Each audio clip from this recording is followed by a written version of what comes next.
સુરત શહેરના અમરોલી પોલીસ સ્ટેશનના વિસ્તારના બંધ મકાનનું તારું તોડી સોનાના દાગીના તથા એક્ટિવા ચોરી કરતા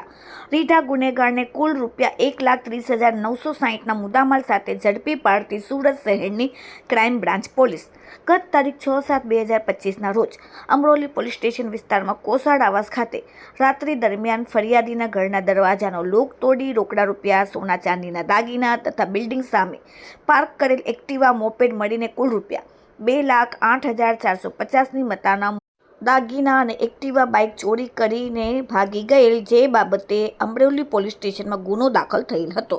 સુરત પોલીસ કમિશનરે ક્રાઇમ બ્રાન્ચને ગરફોડ ચોરી, વાહન ચોરીના ગુનાઓ શોધી કાઢવા માટે સૂચના આપેલ હતી, જેથી ક્રાઇમ બ્રાન્ચની ટીમ પ્રયત્નશીલ હતી અને વર્કઆઉટમાં હતી. ત્યારે ખાનગી બાતમીના આધારે આરોપી મનીષ ઉર્ફે આઝાદ સુભાષભાઈ પાંડે, ઉંમર 34, રહેવાસી ઘર નંબર 192, શિવમ રો હાઉસ, મેરી માતા સ્કૂલની પાછળ પાંડેસરા અને મૂળ વતન યુપીવાળાને અઠવા ગાંધીનગર સામે જાહેર રોડ ઉપરથી પકડી પાડીને તેની પાસેથી આ ગુનામાં ચોરીના અસલ મુદ્દામાલમાં સોનાના દાગીના કિંમત ₹5,05,960ના, એક્ટિવા મોપેડ કિંમત ₹25,000 મળીને કુલ કિંમત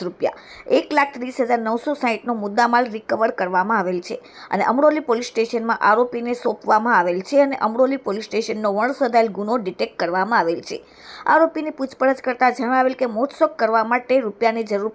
પડતા રાતના સમય દરમિયાન બંધ મકાનનું તારું તોડી રોકડા રૂપિયા, સોના ચાંદીના દાગીના અને ચોરી કરતા આવેલ. અવારનવાર સુરત શહેરમાં અલગ અલગ પોલીસ સ્ટેશનમાં ચોરીઓનો ગુનામાં પકડાઈ ચૂકેલ છે અને 2 દિવસ પહેલા રાતના સમયે અમરેલી કોસાડ આવાસ ખાતેના બંધ મકાનનું તારું તોડી તેમની પાસેથી પેચિયા વડે ઘરમાં પ્રવેશ કરી સોના ચાંદીના દાગીના અને બિલ્ડિંગની સામે પાર્ક કરેલ એક્ટિવા ચોરી કરેલ હોવાની કબૂલાત કરેલ. આ સાથે આરોપી સુરત શહેરના ઉમરા, પાંડેસરા, અડાજણ, ડિંડોલી, ભેસ્તાન, ઉધના એમ થઈને કુલ 16 જેટલા જુદા જુદા પોલીસ સ્ટેશનમાં ગુનાહિત ઇતિહાસ ધરાવે છે. Bureau report, daily India TV, Surat.